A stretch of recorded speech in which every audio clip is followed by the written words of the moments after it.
অলির কথা শুনে বকুল হাসে, কই তাহার মতো তুমি আমার কথা শুনে হাসো না তো।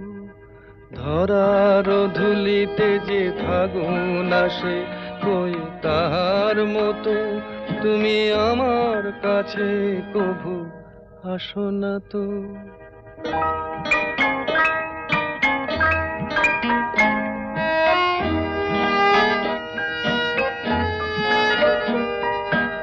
আকাশ পারে ওই অনেক দূরে, যেমন করে মেঘ যায় গয়ুড়ে।